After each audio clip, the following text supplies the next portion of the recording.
Okay, you're hearing voices in the attic, the basement lights flicker every time you mention your late Aunt Edna. There's an uneasy draft that blows by you in the kitchen, and a knight in shining armor appears in your upstairs hallway.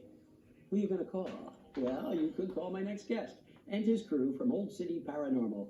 Please welcome John Levy to the counter. John. Nice to meet you. Are you right off an investigation? Or... Now we're gearing up for Halloween stuff here.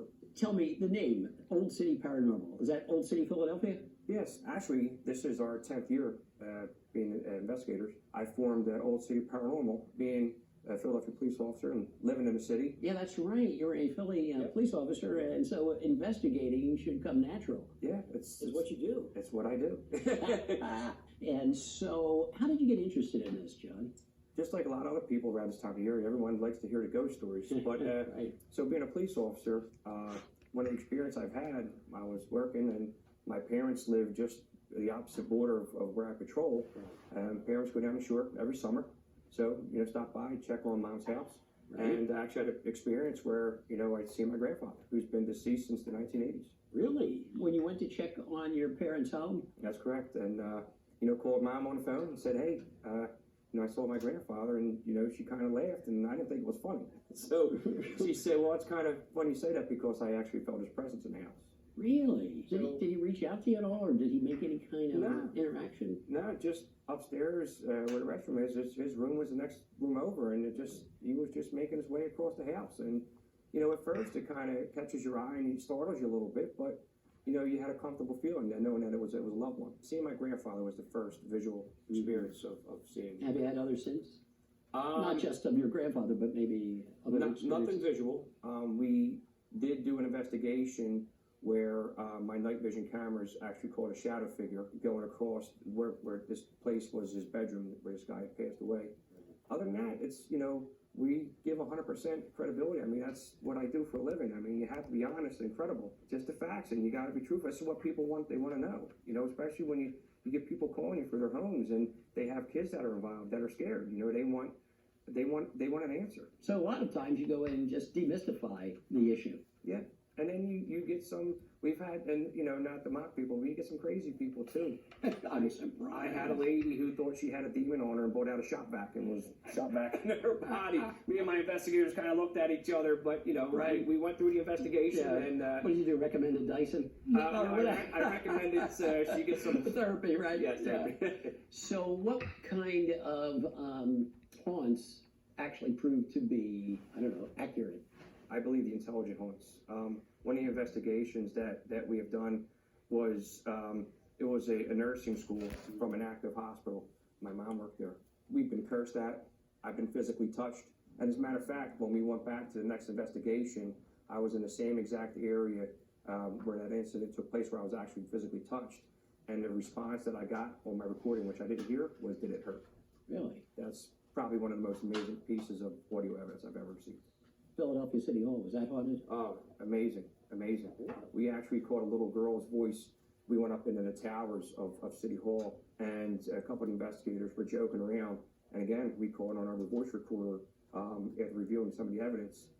When the guys were joking, we caught a little girl's voice saying that wasn't funny. Really? And wow. Everybody was with us was male, and 30s or 40 years of age, so there was no little girl. Of course, the joke is that, a lot of people are surprised when actual councilmen make their appearance. Well, my joke is, when people would ask me how I do in my investigations, I say for the most part it's pretty dead.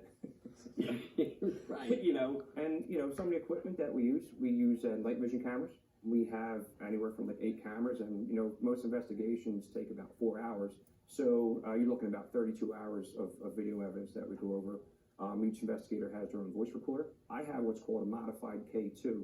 So a K2 is electromagnetic field tester, which you can buy in stores, so it's nothing special. Right. And what are you looking for on that? It reads electromagnetic fields in the area. And the theory is, when there's an interaction or an anomaly about to occur, you would get a fluctuation. Is we would set up our K2 meter if we have a nice base reading, and we would try to get an interaction with the spirit by asking a question and saying, hey, could you light the meter up? Have you ever gotten a response? Yeah. As a matter of fact, we did an interview one time at Fort Mifflin one of the interviewers guys with us there's a clip of us on our Old City Paranormal page. Right. You'll see where an actual interaction takes place. Right. It's supposed to be pretty haunted in Old Fort Mifflin. Oh, It yeah. goes back to the Revolution, of course.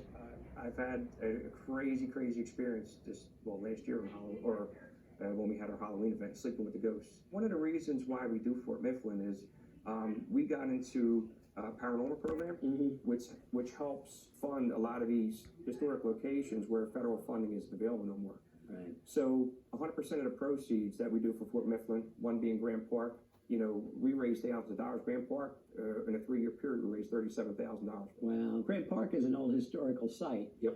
An old colonial mansion. We did an investigation there, and my wife was a skeptic, one of my investigators. And previously, when the investigation before it started, I went up there into the Keith room to set up some equipment. And as I was getting ready to head down the steps, I just got like that overwhelming feeling that somebody was behind me. I didn't want to say nothing to none of the investigators. I wanted somebody to have that experience. Well, right. What better person to have than your wife? So, yeah. The investigation took place. We were packing up our equipment. Everybody has walkie-talkies for safety reasons. I hear my wife come over the walkie-talkie saying, "Can somebody come up here and get me? I can't move." It happened very near this doorway. One of our investigators came up here, and she wasn't moving, so we had to escort her down. I said, "What happened?" She goes, "Well, when I was leaving the Keith room, it just felt like I had somebody blanketing me, and I could not move. I was frozen." Really? And I told her that's the same exact experience I had, and that's perfect because that actually validates two experiences from two different people. You didn't feed her the information, so she couldn't, use that. She might kill me when she sees this, by the way. Now, when you go, do people want you to get rid of the paranormal activity, or do they just want you to kind of identify it? Most people want is something really occurring. Am I really experiencing what? Yeah, am I going crazy, or is Right. this for real? And then there's other people that say, well, I want this out. We do have people that do certain things that would alleviate, quote unquote, get rid of the ghost. But my question is, what can you get rid of that you can't see? Well, I don't know. I don't have the answer to that question. Neither do I. So we'll let them know that, if we don't get nothing, it is what it is. We've had people, say, hey, places that have been on television shows, actually, when we debunk a lot of the things that happen, threaten us with legal action because... Wow.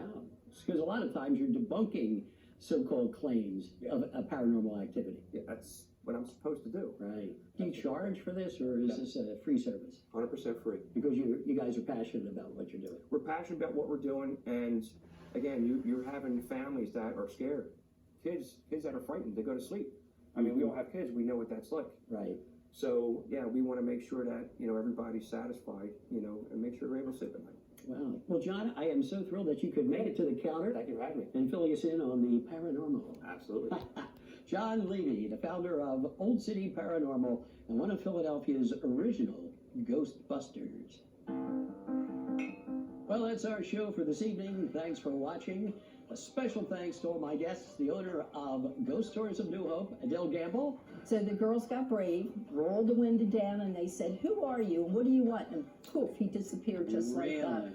Performer and spokesman for Terror Behind the Walls at the Eastern State Penitentiary, Luis Santiago. We have a creative team, and we work year-round, and we're always thinking about bigger and better things and how to improve the haunt. And the founder of Old City Paranormal, John Levy. I had a lady who thought she had a demon on her and brought out a shop vac and was shot back into her body. Stop by next week for more guests and great conversation right here on Counterculture.